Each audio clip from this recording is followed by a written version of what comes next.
nomination in advance of this meeting. Councillor Ken Harwood has been proposed by Mr Brian Cross and seconded by Councillor David Reeves. Are there any other nominations? No? Brilliant. Then if the chair would like to come to the chairman's seat.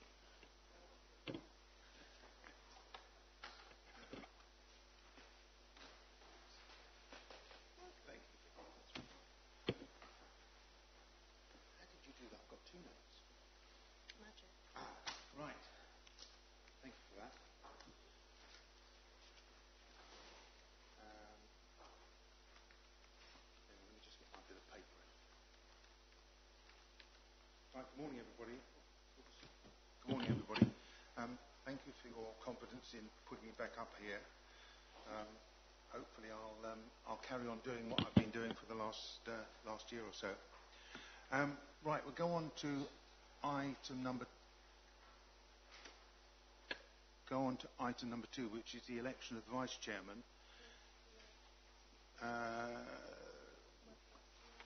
Do you want to do that first? Right, okay, before we go there, one or two other sort of like things that we have to say here. Can I just welcome those in attendance? We've got the Commissioner. Welcome, David. And Ian Perkins. Welcome again, Ian. Seems a long time ago since you were sitting there. And also to Lisa. Welcome to you as well. And can I just welcome to the new members of the panel. There's been quite a dramatic change round of faces. We were saying earlier that there's only very few of us left from last year. It's almost like a new team. Just to go through, we've got Fiona White from Guildford. Right, Fiona, thank you. Sorry, I'm not very good at names, so you'll have to bear with me. Christine Elmer from Elmbridge. Good morning, Christine. John Fury is not here at the moment. Will Foster, welcome, Will. From Woking. Hazel Watson from Mole Valley. We have Richard Barrett, who's a new member from Spelthorne, and Victor Lewanski from Reigate and Banstead, but I will be saying in a moment they presented their apologies, so they won't be here, but anyway, in their absence, welcome. And a new member for Waverley will be appointed shortly.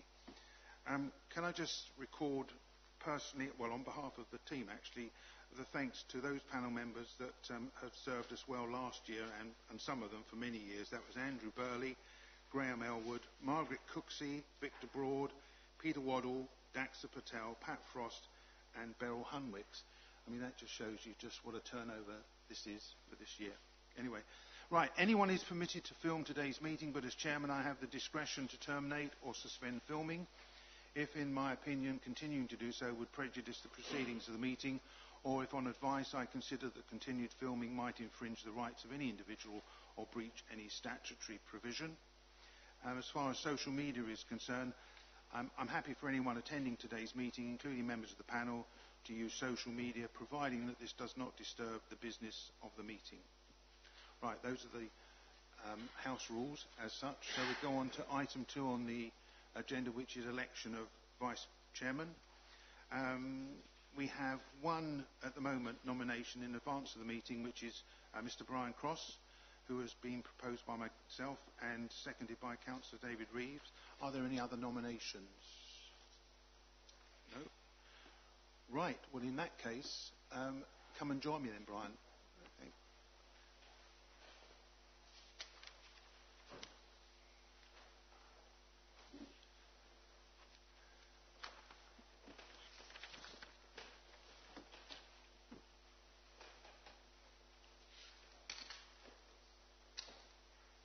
Right, moving through the agenda. Apologies for absence. We have at the moment Councillor Victor Lewanski, as I mentioned, and Councillor Richard Barrett. I'm not sure about Councillor Fury. Oh, right, okay. These are the latest updates. Councillor Fury also presents apologies. Okay, thank you very much indeed. Minutes of the meeting that was held on the 5th of April. You would have hopefully, all of you, received a sort of a pack of papers for this meeting, amongst which there is the minutes for the last meeting. What I intend to do is just go through not literally page by page, but just go on one page at a time. If you have anything that you want to raise or there's any queries, please do so as I go through. So, looking at your pack, on page 1, Anything? No. Page 2, page 3, page 4, page 5, page 6. Sorry, yes. Councillor Mrs. Watson. Yes, thank you very much. It was really just the issue of CCTV, and I know it's been raised a number of times in these papers, including at this meeting. It's on the forward plan, but there's no date for it to be considered, and I think it really is a very, very important item that affects the whole of the county, and given the move of the police headquarters, and it will have an impact. So can I have assurance that the CCTV will be an item on the next meeting of this panel? Thank you. Thank you very much indeed for that. You're right, it has been a matter of discussion with the Commissioner on many and several occasions. I'm not sure whether it's actually in one of the forward planning sort of things that we're going to be discussing in the future. But I think it's when we get to that particular point, it can be added to it to make sure. If it's not there, we can add it in there. It is there, but there's no date, and I think it's a very, very high priority to be addressed. When we get to that point, we can sort of see if we can get a date put in there. Okay. Thank you very much indeed. Right. Hang on. You throw me off slightly. Where did we get to? What page was I on? Page 5, page 6. Page 7, page 8, and page 9. Is everybody content for me to sign those as a correct record? Thank you very much indeed. Right. Declarations of interests. We're all required to declare at this point any disclosable pecuniary interests or any other interests. Has anybody got any of those categories that need to be discussed? No. Thank you very much indeed. We go on to item number 6, which is public questions. I don't think we've had any. Have we had any questions? No. We've had no public questions. So on that point, we'll move swiftly on to item 7, which is where we bring our Commissioner to the fore. Commissioner, as in previous days or previous meetings, I think we take it that everybody has read the report, so they've fully au fait with your report itself. Is there anything you wish to update us with before we launch into any questions to you? I don't think that beyond saying that this is one of my statutory responsibilities to produce an annual report. I hope it covers the full range of my responsibilities. I would just like to say that I think the general theme there is of steady progress. But of course there's always more to do. But with that, I'll happy to take questions and comments, Chairman. And could I also say, as last time, we take all this panel's comments very seriously. This is a draft plan, and obviously hope to incorporate any of your comments in the final versions. Thank you very much indeed. Members, any questions for the Commissioner? Councillor Bovey. In your progress against the crime police and crime plan, David, you mentioned that crime has continued to increase, but rather less than the national figure. Wondered if you could just expand on that a little bit. Yeah, certainly happy to. Could you just point me to the exact words? Just 22. Thank you.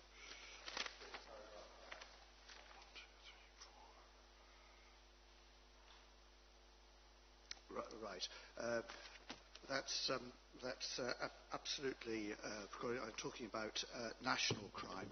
I think I ought to make a qualification here that reported crime has risen nationally. In fact, frankly, I think we ought to amend the report to make quite sure that it's reported crime. Actual crime, according to the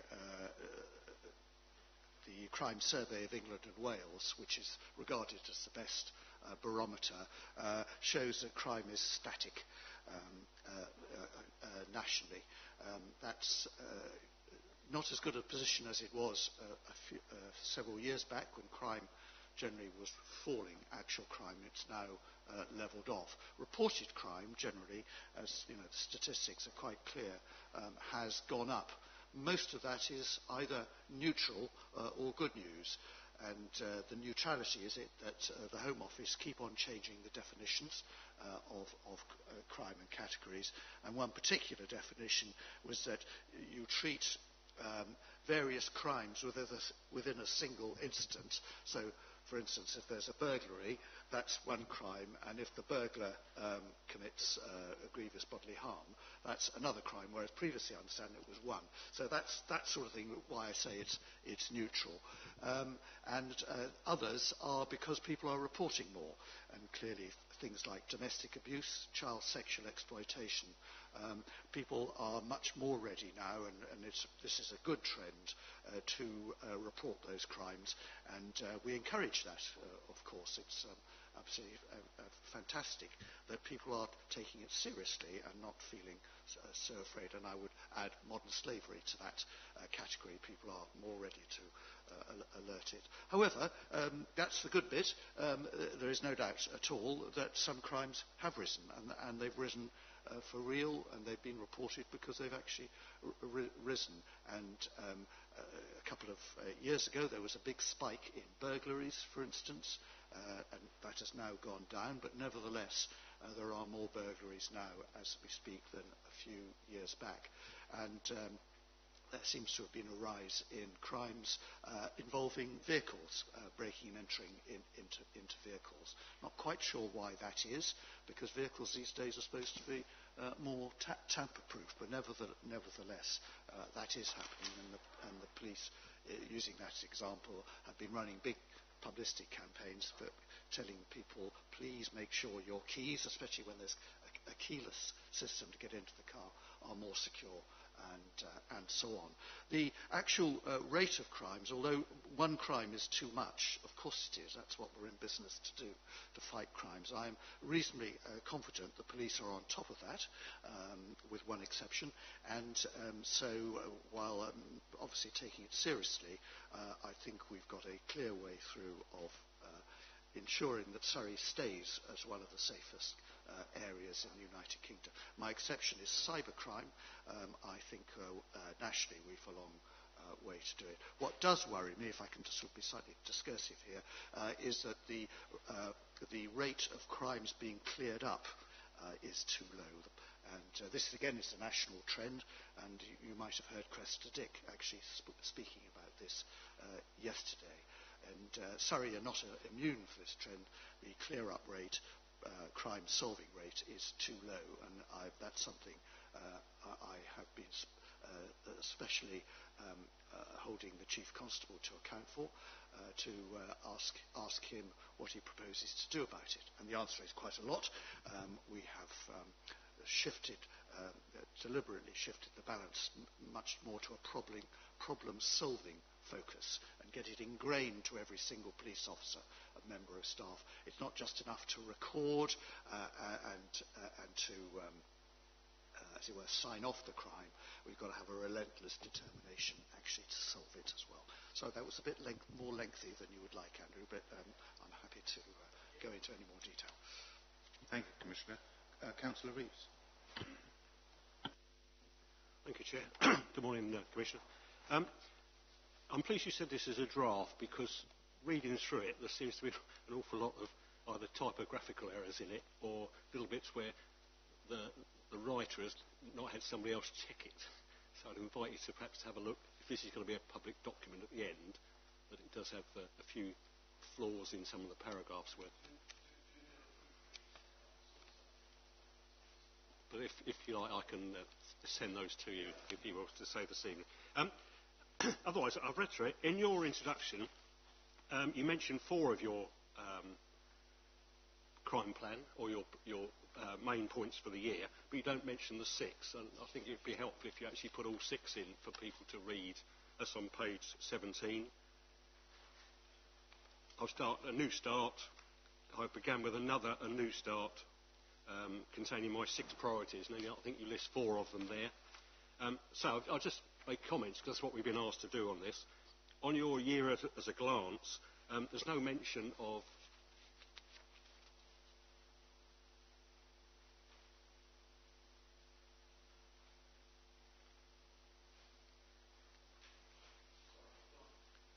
in your year as a glance, there's no mention of the problems that you identify with Surrey Police about disclosure and the fact that you've asked for a review of that. The January entry says the council tax, on page 20, says the council tax precept launched by you finished with 75% of Surrey taxpayers stating they were happy to pay the extra. I think that's an incorrect statement. I think it's 75% of those you surveyed came up with that. On page 23, building confident communities,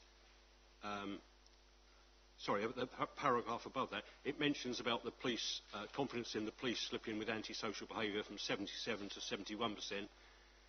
Analysis has cited local issues. There's no actual information there about why the public think the police have not responded. It's all about just the causes of the antisocial behaviour.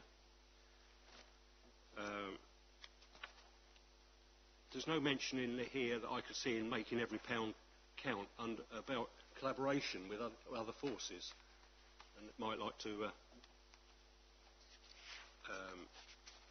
consider that.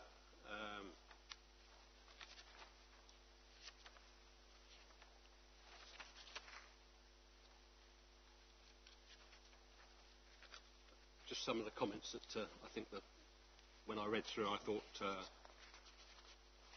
meant the report could have contained those. There's no real mention about terrorism, and my memory fails me as to whether the air incident at Parsons Green was in, or the information that came out of Parsons Green terrorist incident was in this year, or whether it was the previous year. There was no mention of the investigation into the causes of that under Prevent and all those sorts of things. There was no mention of that, but it may be the year before, so I'm incorrect. If I'm incorrect, I apologise for that. Thank you. Sure. On that. Yes, thank you for that. I agree. I think we ought to put in something on disclosure. It's a national problem, of course, and a real problem. And all police forces, including Surrey, are struggling with it. I think we certainly know much more about it now. It has led to a backlog of cases, especially rape and serious sexual offences, RASO, while we make quite sure that we've got the disclosure aspects right. But thank you for that. We will put some reference into that. It's a matter which is very concerning. I agree with your 75%. It is, of course, 75% of those who actually replied. So thank you for that. The trend in antisocial behaviour down from 77 to 72%. We have said here that analysis has cited local issues such as rowdy behaviour, noisy neighbours, speeding. I agree. It's still very high. Any drop is concerning, and it's going to be one of the focuses as we move on. But I can understand why it is actually happening, that slightly fewer people think we should do more on antisocial behaviour, and that was actually one of the drivers of the 100 extra police officers and staff which are now being recruited and trained. A lot of those are specifically going to be down in local communities to deal with areas things such as antisocial behaviour. I've done with the Chief Constable quite a number of community engagement meetings over the last few months, and antisocial behaviour does come up quite understandably. And as I said, the main issues that people quote are rowdy behaviour, noisy neighbours, speeding, inconsiderate driving. And I would also add to that, although it's mentioned in another section, the community tensions caused by unauthorised encampments as well. Chair, sorry. My point on that really was the analysis just continues to show that it's an increase in crime. Doesn't quite make that clear. Not what public think the police have done less well in this year, because their confidence is in the police dealing with it, not necessarily the numbers of crime. Yeah, absolutely. But it doesn't actually, unless that is the only aspect that they've come up with. And on the disclosure point of view, you did ask for a investigation into their own forces' disclosure issues. I haven't seen any mention of, is that finished? Has it started? No. Where we are with it? Okay, I accept. We need to put that into the annual report as well. It is ongoing. And I agree with the OSB. Collaboration with other forces, we do of course collaborate enormous amounts, especially with Sussex Police, but we're moving also to a four-force collaboration with Thames Valley, Sussex of course, and Hampshire, and thank you for pointing out. We'll put in something on that as well. It's increasingly central to our policing purposes there. Parsons Green, the actual event took place quite some time ago in the last year. There are still reverberations, of course. How could there not be with this really serious attack? And I will just check that the actual attack didn't, but the aftermath of it, some of it does, and I'll make quite sure that the section under counter-terrorism generally refers to that. So thank you very much for those comments. Indeed. Councillor Notes. Thank you, Chairman. David, firstly, I just wanted to highlight when you talk about the extra 100 officers from the 10% increase. Throughout the report, you often confirm what that means, which is you were going to have to let go 25 and you're able to recruit 75, but sometimes the report wrongly states you're getting extra 100 officers and support staff, which isn't true. And I know you don't mean that, but I wouldn't want this report to show that you're trying to say we're genuinely recruiting 100 extra people. I think you need to confirm that it's 100 different than if we otherwise would have changed, but it's not 100 extra officers, so I think you need that to change the wording throughout the report on that, because it is 75 new posts and 25 that would have gone. Moving on to the police and crime panel performance, the first stat on there, I'm particularly worried about the percentage drop in the public who think that the police deal with crime and antisocial behaviour in their area. A, because it's the largest percentage drop, but also that's almost 30% of the public don't think the police deal with crime and antisocial behaviour in their area, which is pretty bad if almost a third, or up to a third, think that. You then go a bit further down of only 17% positive outcome rates for vulnerable people crimes. Those two particular stats worry me. I think it would be useful if you highlighted in your moving forward section what your plan is to deal with those issues, because clearly they're a priority for the force, they're a priority for you, and they're a priority for us, but you don't actually outline a plan for how you're doing with it. I imagine by reading the report you're putting a lot of hope into the 10% increase, but you need to explain your plan to deal with that. I think would be very useful. Finally, on page 33, you talk about the unauthorised traveller encampments, and you say, well, you and other councils are beginning to sort of identify potential sites for transit sites, which is very useful. You say it will be difficult, so it will take time, but you don't mention a timescale. And I think it would be useful, partly for us to understand, for us to push our councils to see what they can do, but also it's about expectation management. To residents take some time, could be 6 months, a year. In sort of police and council speak, that could be 4 or 5 years, and it would be useful to put some numbers on that. Thank you very much. The 100 extra officers, yes, I stand by that statement. It was very carefully. It's not 100 new officers. It's 100 extra officers. And I pulled out only this morning, actually, what we actually said to residents when we went out with the council tax bills and had wide circulation. And it indeed said, I can't find it now, the extra revenue will pay for an extra 100 officers, operational staff and police community support officers. And then over the page it makes it very clear indeed that the additional 100 posts, brackets 25 of which would have been cut in 2018-19 without the precept. So that is an actually accurate statement of what has actually occurred. It's not new posts. 75 are new posts completely, and the 25 have been reinstated, so they are extra. That is the consistent language, honest language that we've been using, I've been using for the last few months. Two things. First of all, that's actually gone up a bit.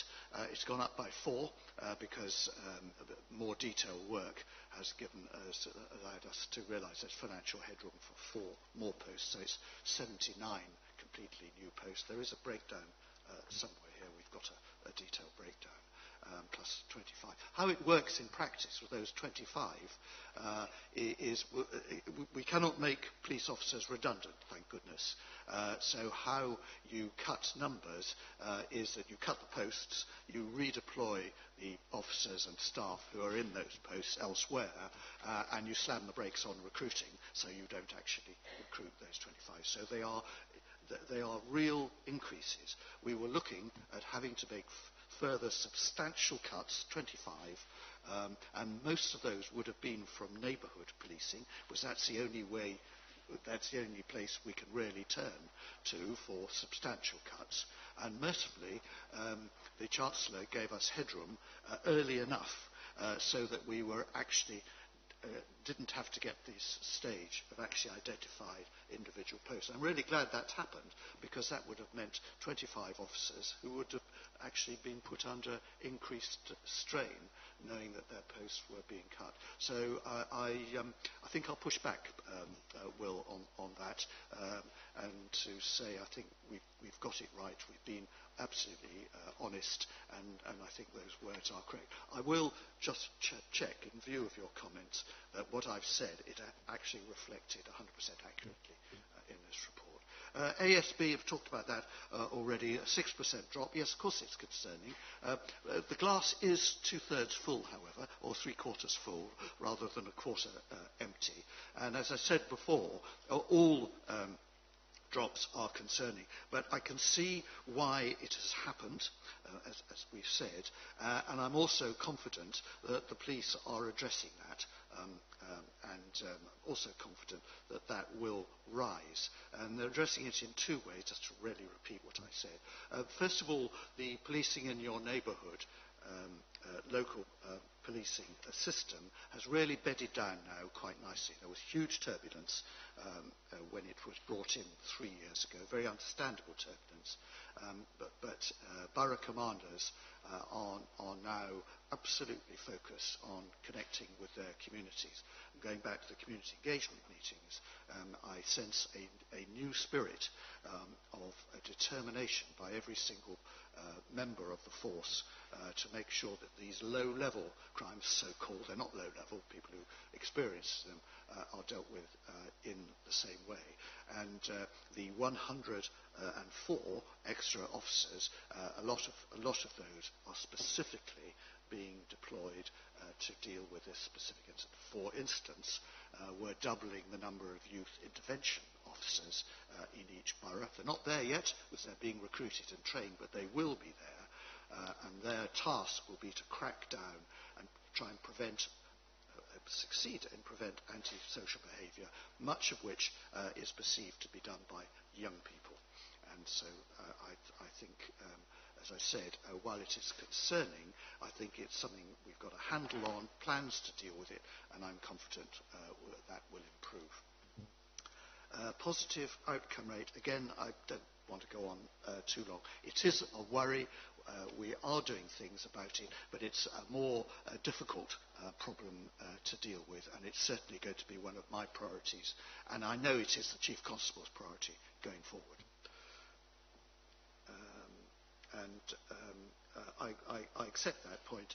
We should make it clearer what I've just said, basically, rather more elegant English, I think, in the annual report of what we're planning. It's not my plans, it's the Chief Constable's plans, and my role in holding the Chief Constable to account for that. Transit site timescale. Would that we could put a timescale in.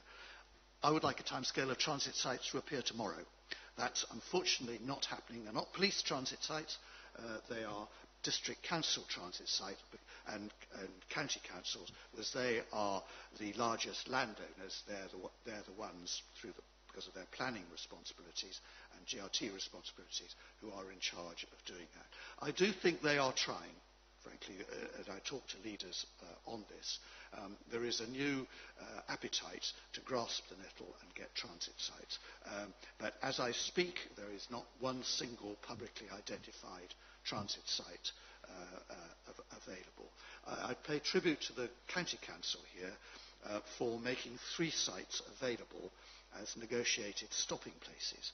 But under the law, and I have checked this, they cannot be designated, they haven't been designated as transit sites with all the facilities that are needed for those, and so they cannot, the powers available to the police to move people on unauthorised encampments to designated transit sites cannot be brought into operation, because legally there is no place where police officers can direct people to go as I speak.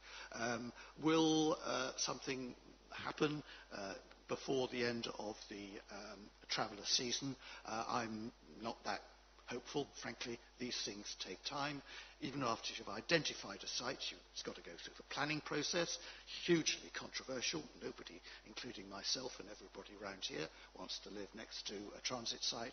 Money's got to be found to put in hard-standing facilities and all the rest of it. Next year, at best, I fear, and I'd really like everybody here to add their weight to encourage councils to get on with it, recognising, as I said, I do recognise the problems they're under, and I wouldn't like to be in their position.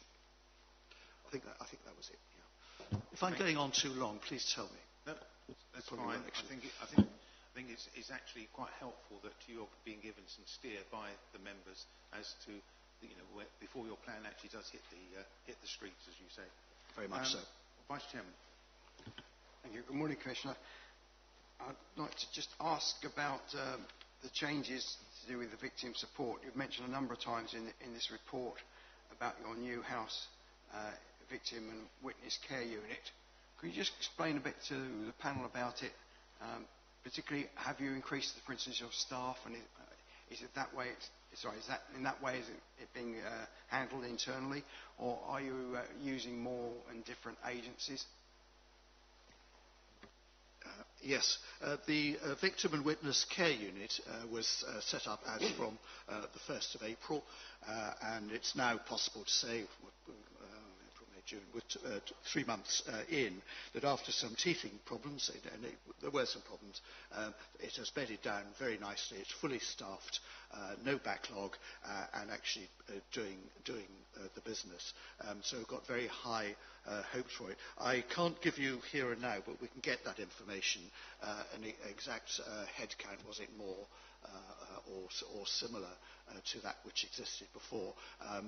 There's no more money available for it, so that they will be roughly similar, but I can give you the details. Well, what has changed is the balance of staff who are in that. Our previous contract was with Victim Support, which, although it had a number of highly skilled professional staff, was very much a volunteer-based organisation, and I take the chance to pay tribute to those dedicated volunteers. Many of them have been 2 Peter Cross, but not all, so we have been recruiting as well, and of course there's a big training load there. The big advantage, we think, for this is for the victim, as far as the victim is concerned, then there is a single point of contact. I have statutory duties to victims, so does Surrey Police have statutory duties, and while both sides did a good job, it was felt it wasn't quite as seamless to the victim as it perhaps could be. But there is now one point of contact through this care unit, which will allow us to stay with the victim right till the end. So I've got very high hopes for it. It's a trailblazer in the country, and I hope more people around the country will look at our example and follow it. Very much indeed. Councillor Hazel-Watson. Thank you. Through you, Chair. There are a few points I'd like to raise that are not very thoroughly addressed in the plan. Firstly, rural crime. A large proportion of Surrey is actually rural, and there are special issues that affect rural areas which require specialist training by police on the ground. And I'd just like more emphasis to be put in the report on rural crime and an assurance to the rural areas that the rural crime will be tackled and with the appropriate staffing on the ground. Secondly, cybercrime. This is mentioned in other places on this agenda. A large proportion of crime actually is cybercrime, and I think that it does need to be addressed and does need to be referred to in the report, and also trying to stop. Trying to advise residents how they can avoid being victims of cybercrime. I think that's really important. And finally, you mentioned antisocial behaviour and speeding. Speeding traffic is a cause of concern by local residents, and I'd like an assurance that when you mention speeding, that there will be more officers on the ground who will be able to carry out speed enforcement, so that to help reduce the number of deaths and personal injury accidents on Surrey's roads. So we're grateful if you could respond to those points. Thank you.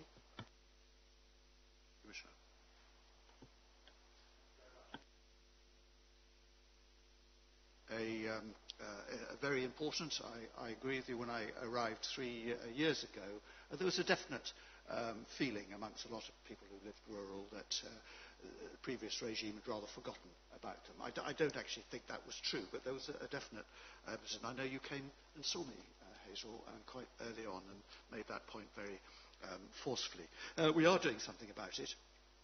Officers, first off, in our niche system of crime recording, rural crime is actually given a flag all of its own. That doesn't sound very exciting, but actually it's quite important, because the whole basis of policing and recording crime is to make sure it's done accurately. And now a crime is actually flagged up as rural, so we can get proper statistics and all the rest of it. It's a foundation for further policing work.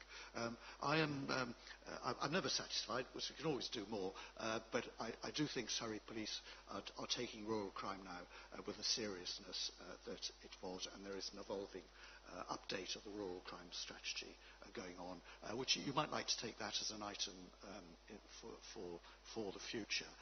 And in particular, we are doubling, I say doubling, we've gone from 1 to 2 to have our pan-county rural liaison officer.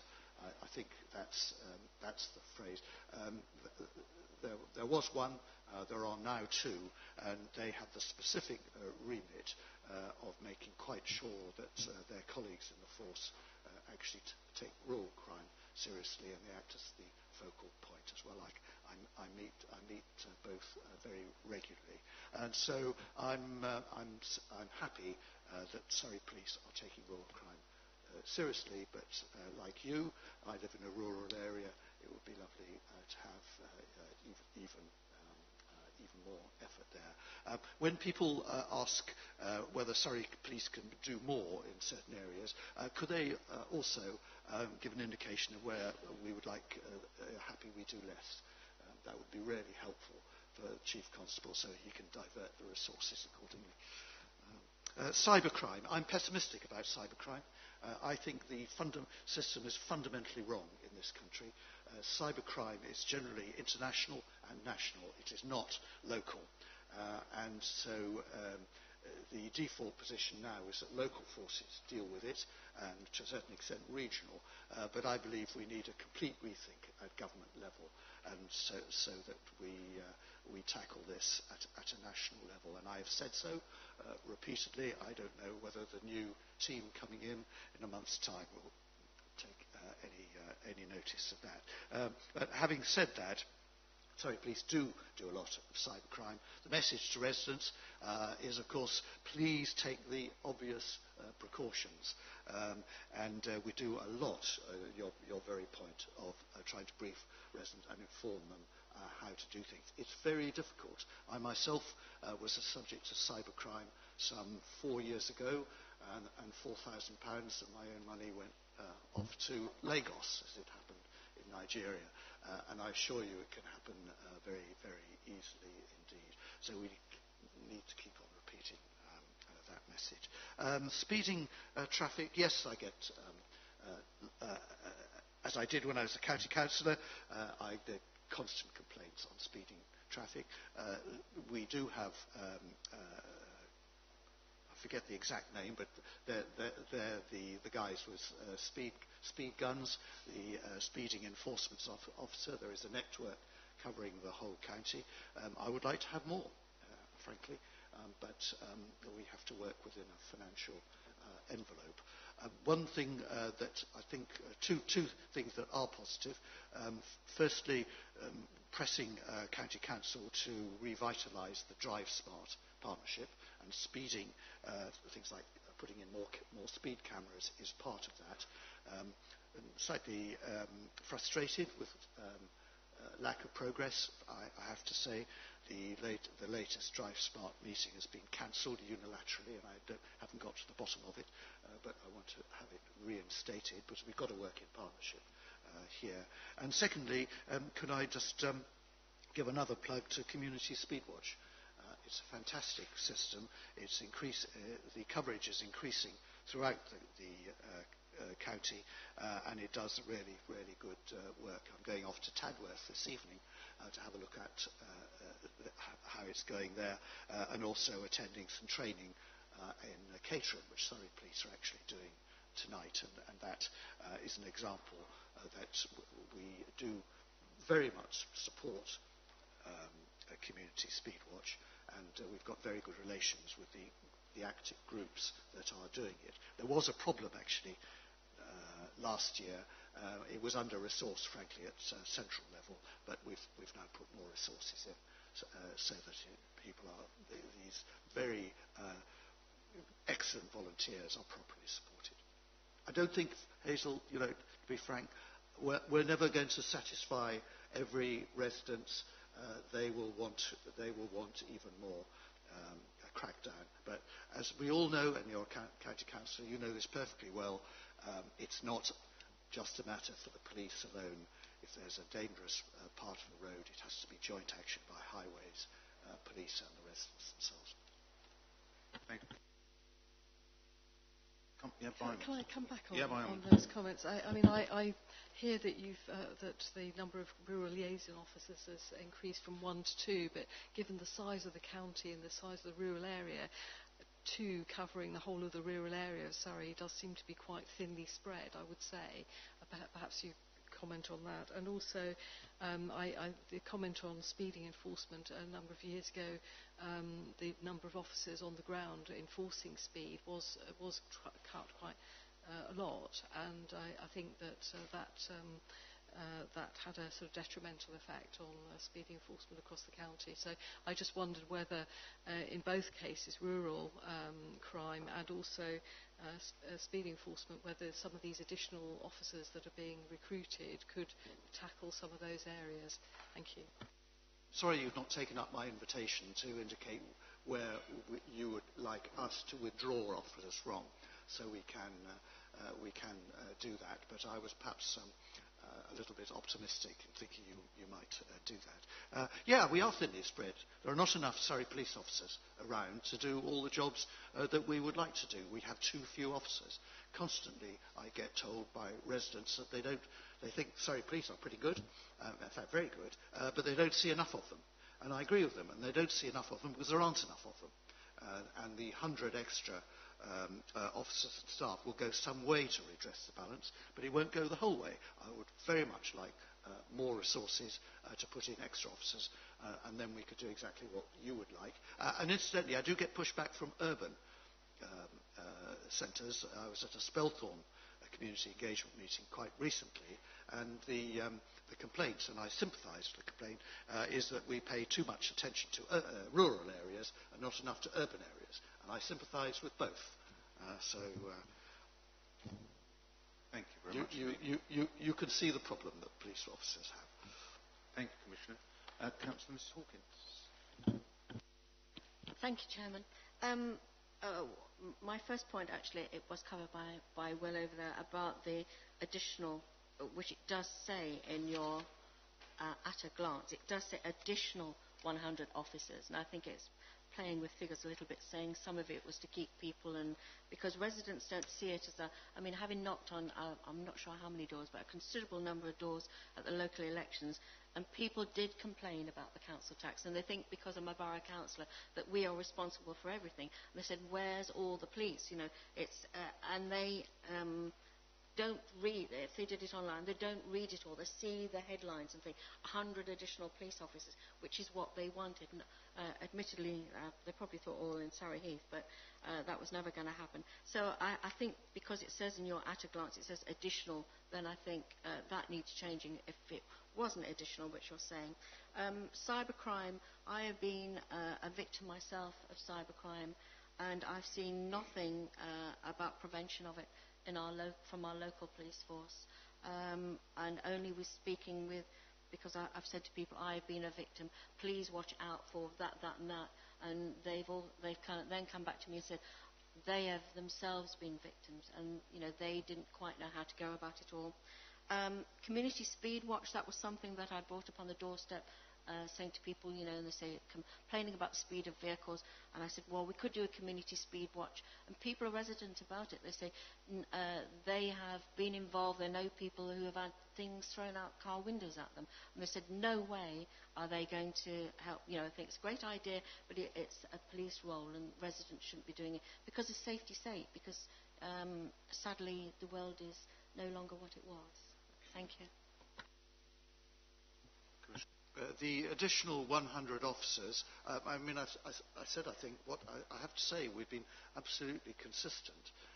It's 104 extra officers then would be, not just police officers, police staff as well, that would be produced if there would have been 104 fewer, as we speak, if we hadn't had that precept increase. None of those officers are actually there, or very few of them, because you can't turn the tap on instantly. Our recruiting and training system are full speed ahead. We've got a lot of recruits in the system at the moment. I'm going to be speaking to the latest course, which is 33 strong tomorrow morning, for instance. But it does take time for them to be recruited, trained, and then deployed. So they will see extra, but they won't see it quite yet. And if I can have another rant, that's the problem with this year-by-year system of funding. I really don't know how many, what the funding is going to be for next year, and without knowing that, we cannot plan now for how many officers we're going to be next year. Until we see the settlement from the Chancellor, we dare not have a recruiting drive. If we had a 3-year funding settlement with appropriate breakpoints, then we could actually make recruiting and training plans far further in advance. So residents would then actually see the benefit of extra money much, much quicker. So they'll have to be patient. I will have to be patient until these people are actually out there. I'm sorry to hear about the community speed watch, people feeling fearful. I've not picked that up as I go round the county talking to CSW volunteers, but thank you for raising it. Can we make a note? And we will check. As I said, I'm going on a training session this evening, and I will actually mention that specific point. It's absolutely terrible if they are, of course. It's just disgraceful, and we mustn't tolerate it. Cybercrime, I think I said what I need to say off cybercrime. Thank you.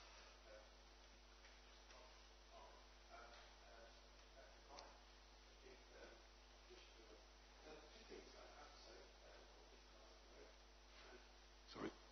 Is that on? Yeah, 2 things I need to ask about. Firstly, my colleague over there that asked about the introduction of more rural officers, officers that could work in rural areas. And you said, from where shall I take them in order to put them there? Well, you've already said there's 100 new ones coming. So can some of those not be identified? Because let's face it, they actually don't have a remit at the moment. They're in the ether. So presumably there's a plan for the 100 new officers, and maybe some of those could go to rural policing. But that wasn't what I wanted to talk about. A year ago, when you introduced or reintroduced the police and crime plan, previously the headline, one of the headlines in the earlier one was counter-terrorism. And I questioned when you introduced your new plan a year ago why terrorism came off the headline act. And you said it will still be dealt with. Well, I can only find one reference to it in here. Now, it could be I've missed it, so you can put me straight, but I can only find one reference to it in here. And considering it is a significant cost outlay in training the staff, it is that's severe, so an attack is highly likely at any stage. I just think we need to have, and I think the public would expect to see more emphasis in your plan on how we're preparing to protect them from that threat. That's it. Thank you. Some of those extra 104 officers and staff will indeed be in rural areas. I've talked about rural liaison officers, but the local policing element of Surrey Police, that will be bumped up significantly, and that will include rural areas. So I can reassure you on that. I make the point again, they're not there yet, as they're being recruited and trained, but they will actually be deployed, and residents will see more police in rural areas and urban areas as well. It's great. First expansion, real expansion of Surrey Police for I don't know how long, and we've got to make the most of it. Counter-terrorism, yeah, I can obviously reassure everybody that Surrey Police and myself and everybody takes counter-terrorism extremely seriously indeed. By its very nature, most of the work is done in the shadows. You don't hear about it, but I can assure you I do scrutinise it very carefully indeed, and I'm happy, insofar as anyone can be, that the right amount of resource is devoted to it, and the right amount of focus is given. If you think that the annual report doesn't actually, it's a report, it's certainly not a plan, this document, it doesn't highlight it enough, we'll certainly take a look at that. So if it doesn't reassure you, it might not reassure everybody else, so we need to look at that. So we'll do that. Yeah, that's it. Commissioner, Councillor Rees, is it something new? I'm just conscious of the time, David, that's all. Yeah, it's a very brief point. In your police and performance plan table, you cover problem-solving occurrences. Yeah. They've gone up from 120 to 298. Maybe in the text, actually, they are all resolved. I appreciate some will be from now to next year, but it suggests we're just identifying and not resolving or solving. So you might like to look at the paragraph on page 23 that says the increase and what's, that we are solving these problems. Thank you. You look at the report if it's not clear, and thank you for that. Some will be resolved, and some won't be. That's life. The system has only been set up fairly recently, so it's been difficult to get any statistics. But I'll be looking at that carefully, as I said earlier. That's one of the big worry that I've got at the moment. So we'll be looking at that very carefully indeed to make sure it worked. Thank you, Commissioner. I've got Councillor Mrs. Fiona White. Thank you, Chairman. I will be very brief. On page 30, ICVs, the volunteering element, bearing in mind that this report is likely to be read by a number of people who don't have much background and much understanding, I wondered whether it might help to put something in there to show how they report back and what actions are taken as a consequence of their reports, so that people can understand the reason for having the ICVs in place.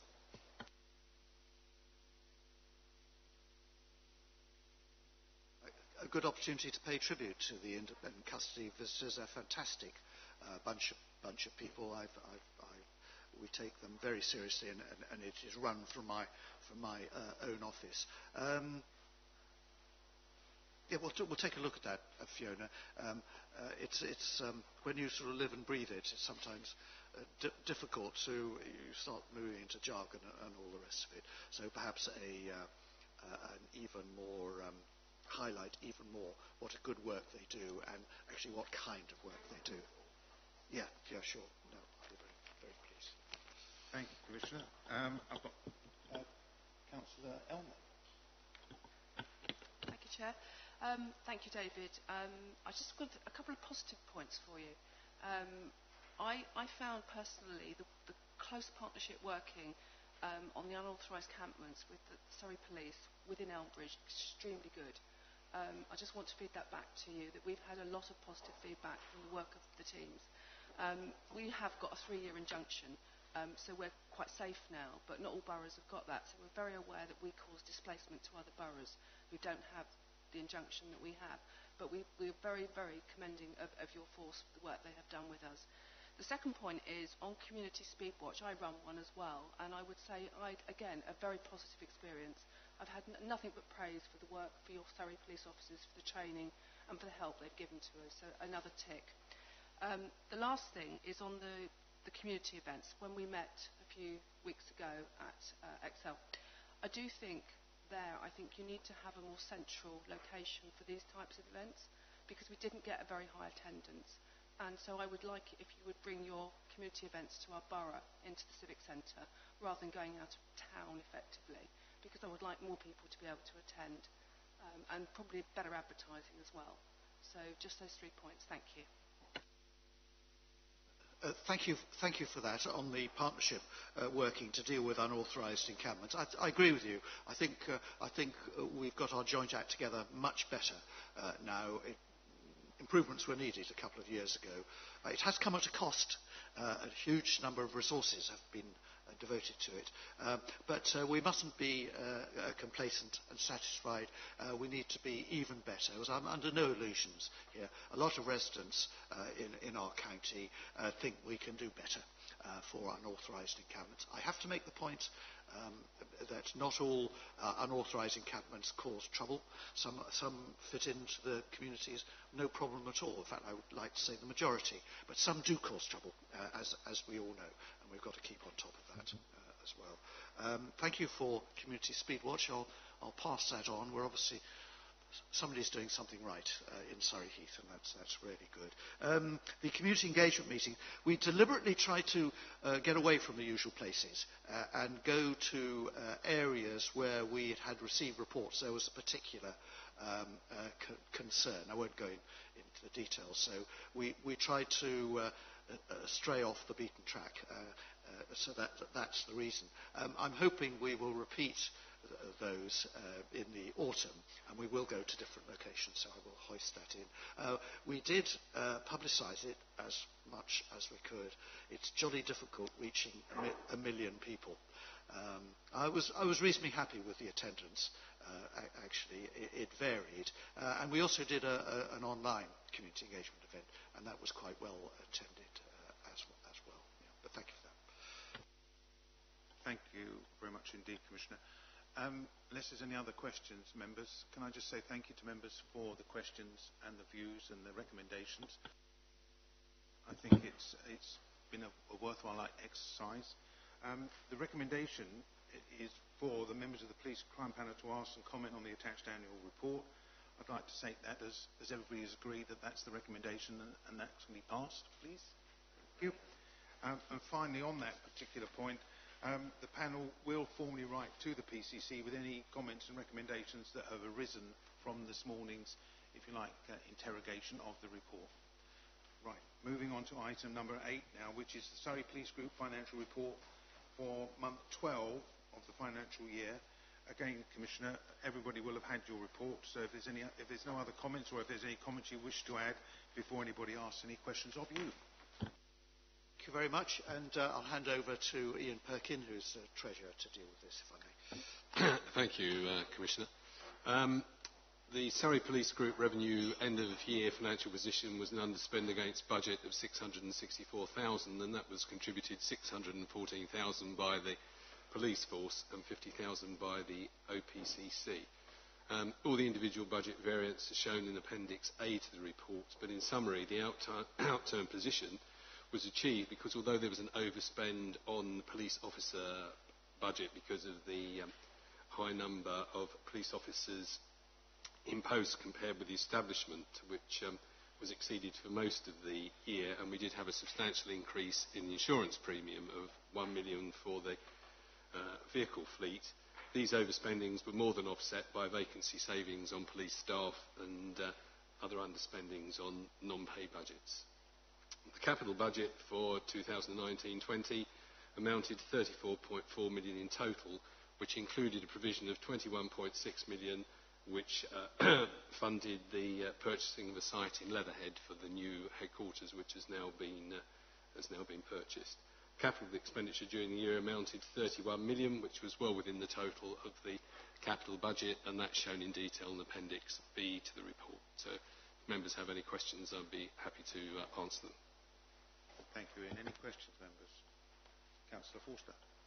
Thank you. Two quick questions on 2.5, paragraph 2.5. Where is the Surrey Police with the body-worn video rollout?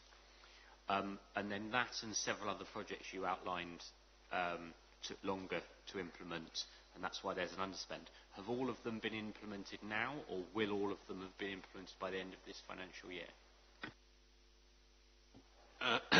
The information we have at the moment is certainly with body-worn video camera. That will be completely implemented by the end of the financial year.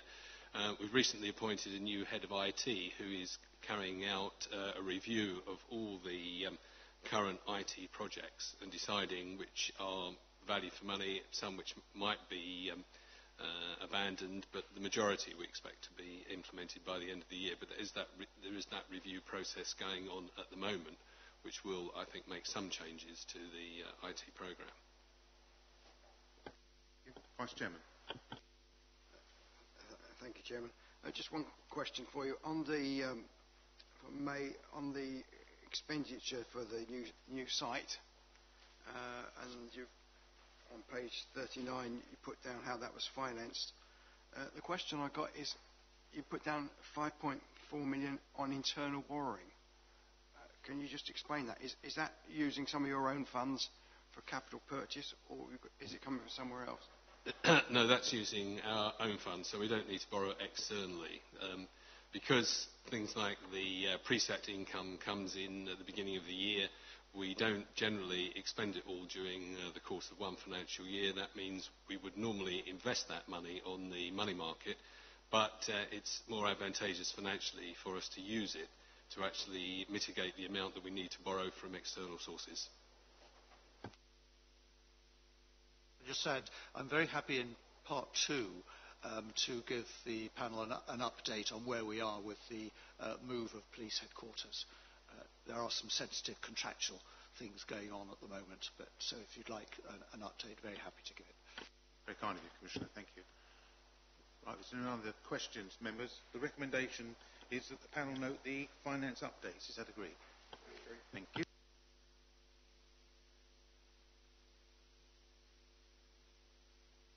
Right, remaining on sort of financial matters, item number 9 is the Officer of the Police and Crime Commissioner's 2018-19 end-of-year financial report. I presume, Ian, you're going to present that? Or, as I say, everybody's read it, so it's just a matter of updating or anything like that. Yeah, it was a good news story. We had a £50,000 underspend against the budget at the end of the year. Quite happy to take any questions. Any questions, members? Well, you got off that one lightly then, Ian. Could I just say, I did an investigation as to how the costs of the PCC office, which I think are very reasonable costs, compared against the old police authority costs, and on a like-for-like basis, and we are considerably cheaper. Thank you, Commissioner. I think you've made that point before, but I take your point. Right, the recommendation, members, is for the panel to note the finance updates. Is that agreed? Thank you. Right, going on to item 10 on the agenda, which is the feedback of management meetings between the police and the crime commissioner and the chief constable. Again, we have the papers, Commissioner.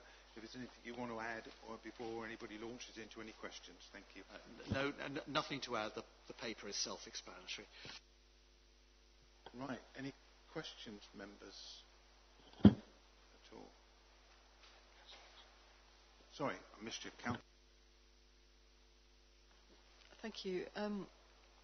On page 51, there were a couple of points made. I'd be grateful if you could elaborate.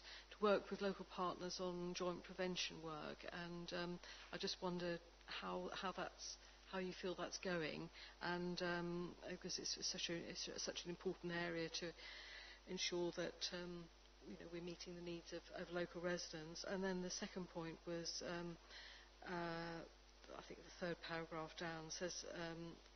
The CC reported the community events had highlighted the need to improve feedback to the public when reporting crimes, and what action is being taken to address that issue. Thank you. Commissioner? Thanks, Hazel. Yes, on your first point, I think we are working much better with our partners than we were, but there is still more to go. And if I can highlight, as soon as I leave this meeting, I will be going trotting off to the leader's office here and signing a formal concordat with Surrey County Council, which is the overarching framework of how we want to work in the future, covering areas such as social services, well, in fact, pretty well every area in the county and ourselves do. I regularly meet with leaders of boroughs. Met the leader of Reigate and Banstead. Was it early this week or late last week? Very cordial indeed. But you will ask, and as I am asking, it's all very well, these meetings, but what's actually happening on the ground? And I can report very positive progress there as well. I'm concentrating on local authority collaboration, and for instance the JET schemes are working pretty well. Any local authority wants to set up a JET, there's £50,000 from me on the table to help them do that, and we are looking also at giving JETs more powers.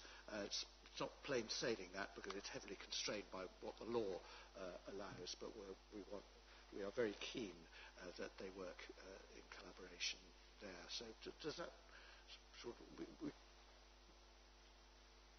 happy with that? The other reporting feedback, that's a really interesting question actually. We do a lot of work on briefing the public and telling them what we're up to. Incidentally, the police do that as well, probably more than we do.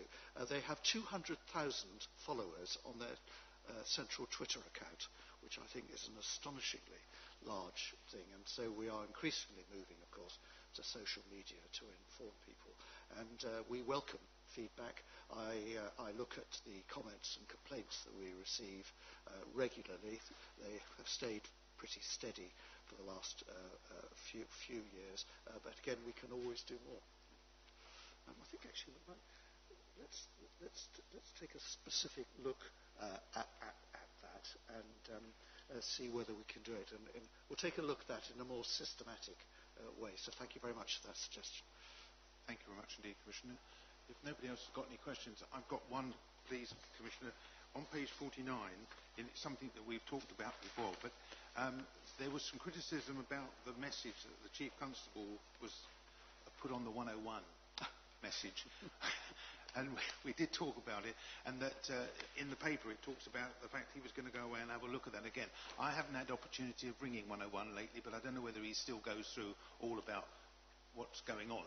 But I think the basis of that was that we were asking whether that could be reduced a bit.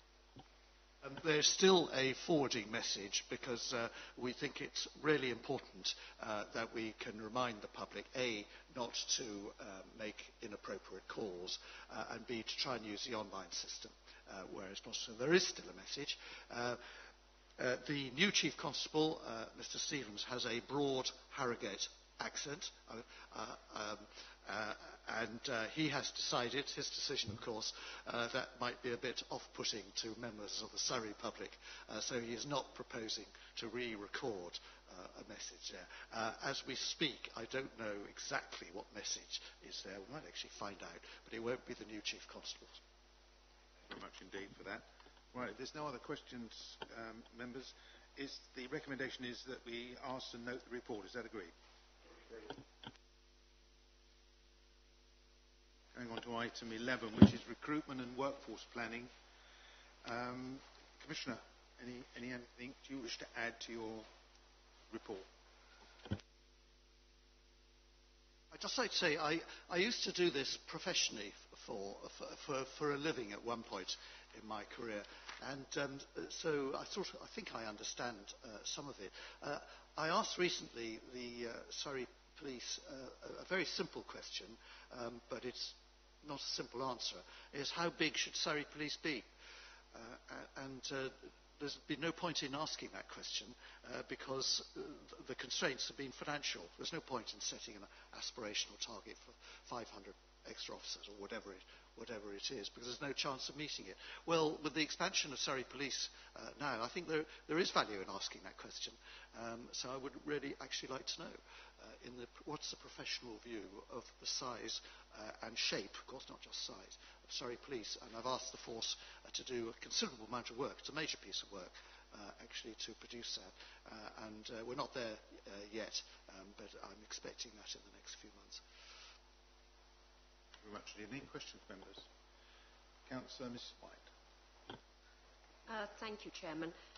Can I just say I very much welcome the increase in the neighbourhood support officers, and I think particularly you're recruiting PCSOs as well at the moment.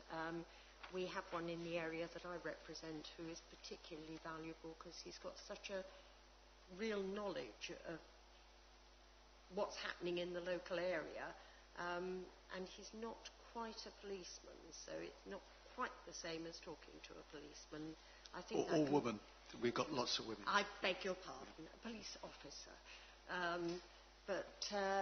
I very much welcome that, so thank you.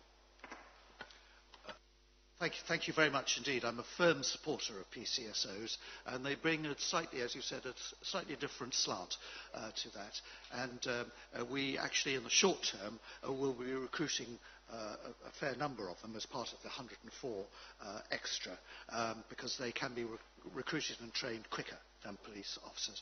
It's very common for PCSOs to use becoming a PCO as a route into becoming a police officer. So we expect many of those who we're now recruiting actually to end up as police officers as well. Thank you very much. Councillor Povey. Jim, in view of the Commissioner's comment about looking to the future as to what size the force should be and the final paragraph on the report, perhaps as a recommendation we could say that we would like to see the results of that study as to the future. No problem at all, Andrew. No. Thank you very much indeed. No other questions, members? Just for your information, David, when I joined the service in 1962, there were 1,000 officers. 1,000 officers, and we did everything. I say that not with tongue-in-cheek, but that's how it was in those days, and how things have changed. It's 1,800 roughly, and we don't do everything, because we can't. That was my point. Anyway, sorry, Councillor Reeves, sorry. Thanks, Chair. Commissioner, I wondered, you've set out how you're going to deploy these officers. It'd be interesting if you surveyed your 7,500 who answered the precept improvement, if they consider these as being your neighbourhood officers that they've voted for. Because I suggest the embedded CPS detective inspector in the Crown Prosecution Service would not be one of their people that they would tick agreed on. And I think there's one or two others there. I was quite surprised, actually. I thought you'd end up... And I appreciate these are important posts, and they all will solve some aspects of the problem. But I fear that our residents would not deem these to be 75 police officers deployed locally as a result of their precept.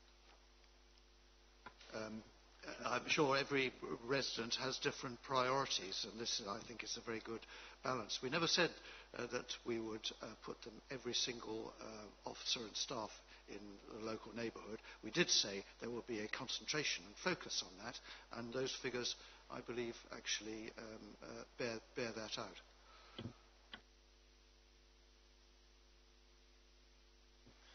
Right, okay, but I think the point's been made. I think it's a case of, as you say, it's a perception amongst the public. Right, if there's no other questions, members, the recommendation is that we ask to note the plans for recruitment of workforce planning. Is that agreed? Thank you. Going on to item 12, which is the update on future police estates. Commissioner. This is, as I was saying before, there are some quite sensitive discussions going on at the moment, building on this public report. I've got nothing to say on this public report, but we'd be happy to update the committee in part two. There's lots of contractual negotiations going on. Councillor Povey. I'm just not quite clear from the report, Commissioner, whether this is your project or whether it's the Chief Constable's project, and where does the responsibility for it lie? First of all, it's both. I own the buildings on behalf of the taxpayer, of course, so it is the Police and Crime Commissioner who has the responsibility for it. I have the final sign-off. It was my signature on the bit of paper borrowing £15 million. That was quite an interesting signature, I thought. But of course, the foundation of the estates project, Building the Future, is what are the operational needs of Surrey Police, and so naturally they have a huge input as to what needs to be built. So it's a joint project from that point of view, but the buck stops here. Could just follow up a bit in terms of the governance of the project then, because you mentioned an executive board, but then it also mentions a board with, I think, the DCC chairing. So how's the project management in the light of your first answer? As you said, there is a considerable amount of governance put in. We are refining that as part of the project as we move from buying something actually to building something, not just Leatherhead, incidentally, there's lots of other buildings involved. Then we will need to make sure we've got the proper governance there, and that is something which a chief executive is paying particular attention to. And I have decided that I need my own personal advisors. There's a company called Vale Williams, who are a highly experienced company in that, and they advise me and the office direct, in addition to any of that project team governance. They've already proved their worth, and I'm really pleased to have them on board. I can go into more detail. Yeah, sure, Lisa. Hello, yes. Just to clarify, I'm actually working through the governance at the moment. So the PCC's executive board that we're proposing hasn't met yet, and we're finalising the terms of reference with the Chief Constable and with the lawyers. So we can bring this back to the board so you can have sort of full sight of the terms of reference for that board and how the governance will work going forward with the project. But as the PC says, we're very reliant on understanding from the force what the needs are in terms of that building, and Building the Future is much bigger than just the building. It's all about their culture and agile ways of working, etc. So it is very much a shared ambition, but there will be very robust governance around it. Thank you very much. Chairman, then I think could we have, as part of our recommendation, that we should have a report back on that at regular intervals? Yeah. I think that's been received by my young lady by the side of me. Thank you. Councillor Forster. Thank you. Read the Part 1 stuff, Commissioner, if I may. I understand that you've previously said the Reigate and Woking stations won't close until you have opened Leatherhead, and obviously you estimate that as 2024. Shout if that's not correct. But I was wondering if you could give us an update on moving the police counter, the public-facing part of that, to the council offices in those places, because obviously that could happen before the police station closes in 2024. Just, I'll answer your question, but could I just state for the record, I'm constantly getting asked, what we're talking about here does not affect local policing. there will be a local police presence as now in every single borough, and that will not change while I'm a PCC, and that is a cast iron pledge. And secondly, none of this is going to happen until the new Leatherhead site is built, and as you say, that will take a considerable period of time. But part of the forward planning, we are assuming, or in fact we know, that both the so-called Woking Police Station and Reigate Police Station, they host in the main non-local elements of the force. They could be anywhere, and so they will move to Leatherhead in the fullness of time, not for some time. And in that case, we will be able to dispose of what is called Woking Police Station. But it isn't really Woking Police Station. Woking Police Station is actually in the Borough Council offices. At the moment, there is a front counter. I am told, this is an operational matter, it's not directly for me, that it will be moving next month into the Borough Council offices. And so the front counter will be there, co-located with the local policing team, which is absolutely as it should be. So that's the plans. As far as Reigate is concerned, we're going to have to do something about Reigate. There is a front counter there, and the local policing team are actually in Reigate, as well as everything else. And so we will have to re-provide a building for the local police in 4 or 5 years' time when we dispose of Reigate. I was talking with the leader of Reigate and Banstead Borough Council on this very subject, and one option is for the team to move back into Reigate Council offices. It was there up till 18 months ago, but it was too expensive, so we had to move out. We can move back again. If that proves not possible, again, I've given a pledge while I'm PCC, we will continue to keep that local policing team in the borough of Reigate and Banstead. And if this means buying a new building to do it, so be it. I'm hoping we can avoid that expense, but that's the aim. So I hope that's clear enough. Commissioner Vice Chairman. Thank you, Chairman. On page 58, you mentioned there about commercial negotiations with an existing tenant. How crucial is that to 2024? I'm afraid I'll have to take the fifth on that. And can we go? Very happy to answer that in part 2. Thank you very much indeed, Chairman. Right. If there's no other questions, members, the recommendation is that we note the progress in relation to the new estates model, and in addition, that will be the extra point that you raised, Andrew. That will be part of the recommendation. Everybody agreed on that? Thank you very much indeed. Right, moving swiftly on to item 13, which is the Commissioner's question time. And for those members who have just arrived on the team, we brought this in last year, I think, or maybe the year before, whereby if there were any questions that members wanted to bring up that hadn't already gone through the paper system, i.e. within the agenda, this is the time to do it. I know that's probably taken some of you by surprise today, but if there are any questions, burning questions that you wish to raise with the Commissioner, now is the time to do it. No? Well, on that note, then I'll pass on to item 14. Thank you very much indeed, members. Item number 14 is the complaints received since the last meeting. I'll just nod to my young lady on the left, but I think the answer is none. Right, there have been no complaints since our last meeting, which I think is quite encouraging in some respects. Item number... Yeah, well, I mean, far be it for me to say that to the Commissioner, but I think everybody gets the point. Thank you. Item number 15, which is Forward Work Programme and Recommendations Tracker. This always takes me... I have a slight, not say difficulty going through this, but can we just go through page by page?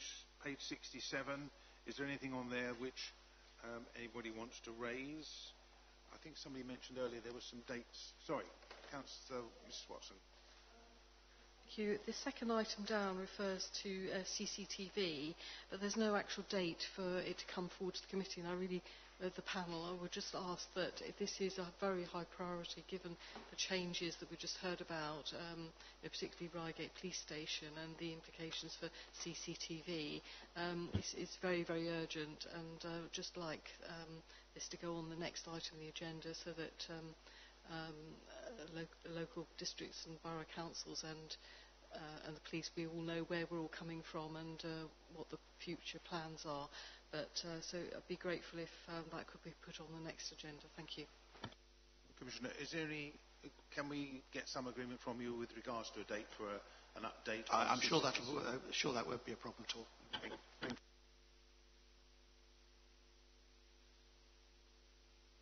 Page 68. Anything on there which raises anybody's interest?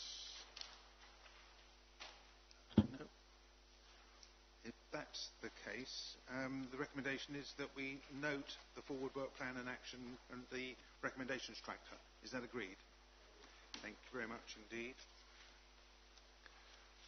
Item number 16 is the re-establishment of the complaints subcommittee. Again, for members that have just joined us on the team,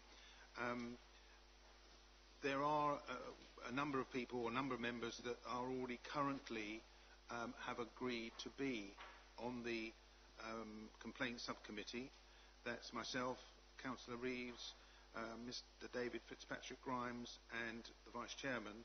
We have 3 vacancies, and I just preface this by saying that because of the rules of engagement with regards to complaints, we need to have people that can not say drop their hats and come running when we need them, but it is, if a complaint comes in, Angela, who used to look after us, used to get run ragged with regards to times, because there is a certain time constraint whereby we have to do certain things with regards to complaints, and therefore anybody that wishes to come forward and join us on this subcommittee need to understand that there may be a case of saying, could you make an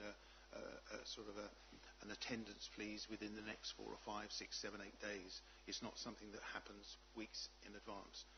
So with that as a preface to it, is anybody amongst the members who are not already on this list would like to join us on the subcommittee? A stony silence. Right, rather than having some sort of horse trading as we sit here, maybe this is something that we can take away outside of the meeting and decide or ask politely. It could well be that there's 3 of our members are not with us today. Maybe they could be the 3 that do it. Mr. Chairman, if you need any sort of a sub, I might be able to, but it's just, as I'm a borough councillor and I've got other commitments. I would quite like to do it, but it's just the time scale really. So if how many people do you actually have to have at the committee at one time? It's a minimum of 3. It sounds easy to do, but it is quite surprising sometimes, particularly with time constraints. I'll put you down on the list as one, but with a proviso. You volunteered. Yes, right. Thank you. I similarly would volunteer if you want somebody else for your list. That's very kind of you. That's 2 down. We've got 1 to go. Right. We'll take it that the 2 members that have volunteered to join us on the subcommittee will actually be on the subcommittee. And then I'll approach the other 3 members that are not here today to see if any of those are willing to do so. So, if that's all we need to do with that one, I'll move on to item number 17. Which is the re-establishment of the finance subgroup. And again, on that one, there's myself and the Vice Chairman. We're ex officio. We attend in that position. And at the moment, we've got Councillor Josephine Hawkins as one of the members, and we have 2 vacancies. Yeah.